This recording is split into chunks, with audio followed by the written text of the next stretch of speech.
当于龙轻声一句小妻子，杨米米彻底软了，背后的真相太甜。一句小妻子，让人心软的瞬间。当于龙轻声喊出小妻子的那一刻，杨米米整个人像被轻轻撞了一下。那声音不高，却带着一种极其柔软的磁性，像是专门为他准备的。杯子在他手里轻轻晃了一下，他怔住，心口突然像被一团热意填满。他们已经领证许久，但于龙平时的性子沉稳内敛，说话简短，从不使用这种带点粘性、带点宠溺的称呼。可那天，他像是卸下了什么伪装，用几乎让人无法抵抗的温柔击中了他。那句小妻子不是玩笑，更不是随口，是悄悄藏了很久的感情被推到光里的一次泄露。那一瞬间，他所有的伪装都塌了。沉默的人也会突然温柔的不像话。于龙给人的第一印象永远是沉稳、安静、话少。外人总以为他冷，其实那只是因为他把情绪和脆弱都藏得很好。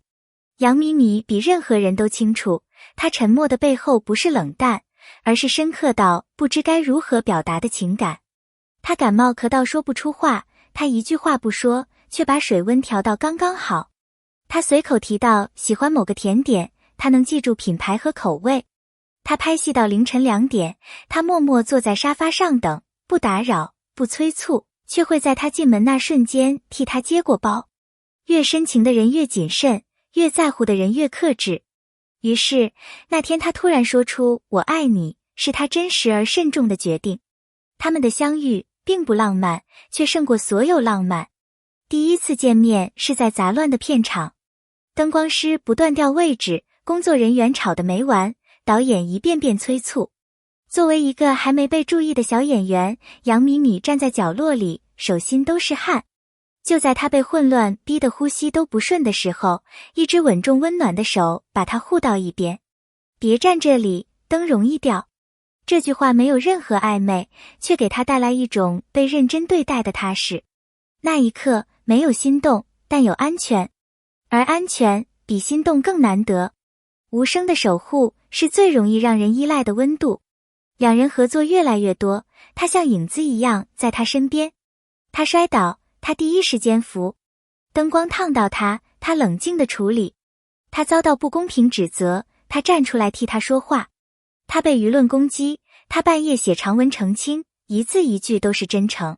于龙从不炫耀这些，甚至不愿提起。而杨米米也从不追问。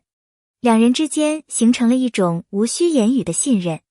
这种信任安静、稳定，却比激情更让人沉迷。真正的告白不是语言，而是选择站在你这边。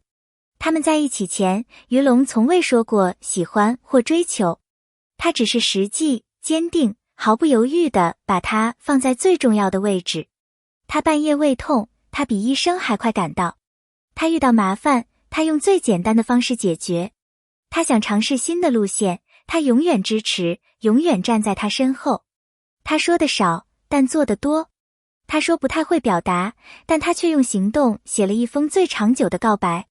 我站在你这边，永远。没有鲜花的求婚，却比鲜花更打动人。求婚那天，没有布置，没有烛光，也没有浪漫排场，只是雨后的傍晚，空气干净的像被洗过。他撑伞站在他面前，把掌心里的戒指递给他。我不太会制造浪漫，但我会一辈子对你好。简简单单的一句话，却让他瞬间红了眼。仪式可以不盛大，舞台可以很普通，但只要人是真心的，那一刻就足够一生记住。婚后不是童话，而是现实里互相成就的两个人。婚后，他们也有争吵，也会因为小事不愉快。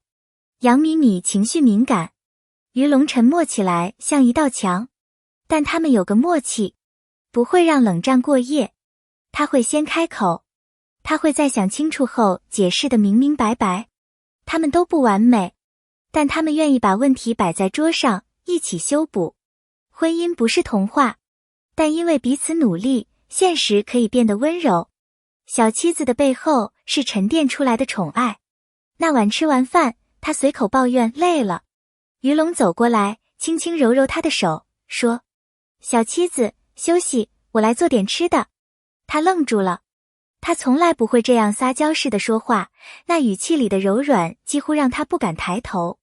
他见他脸红，又靠得更近，低声重复：我小妻子。3个字简单，却像是专属于他的柔情标签。那一瞬间，他甚至觉得这3个字值得被写进一生。男人的温柔从来不是表面。于龙不是外表温暖的人，他的温柔深藏在细节里。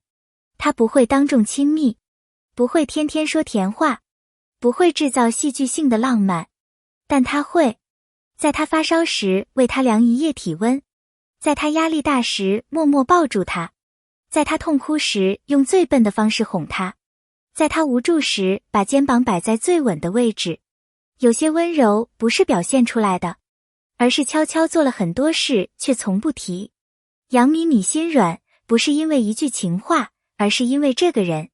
他不是轻易被情话打动的人，但他会因为他的稳，他的真，他的坚持而心软，因为他不会丢下他，不会动摇，不会忽冷忽热，不会让他独自面对风浪。他给他的是别人给不了的安全感。所以当他说小妻子的那一刻，他心里所有柔软都被点亮。他们的爱情是互相治愈，互相成全。杨米米曾害怕婚姻，怕失去自由，怕被束缚，而于龙用耐心告诉他，婚姻不是枷锁，是港湾，不是限制，是拥抱。他不抢他的光，也从不阻止他前行。他想努力，他就在后面护；他停下来，他就陪着；他难过，他就替他挡一阵风。爱情最好的状态，就是2个人一起变成更好的自己。每一份真心都值得被珍惜。爱情不需要多么宏大，有时一个温柔的称呼就能治愈整天的疲惫。小妻子这3个字不是调情，而是承诺，是他愿意用余生守护她的方式，是他表达爱的最真实语言。他们都不是完美的人，但愿意为对方努力到更接近完美。这就是最动人的爱情，属于他们的未来也值得期待。自那天以后，于龙偶尔会在他累的时候轻轻喊一句小妻子。他表面嫌弃，别这么幼稚，可背过身时，他的嘴角却怎么也压不住。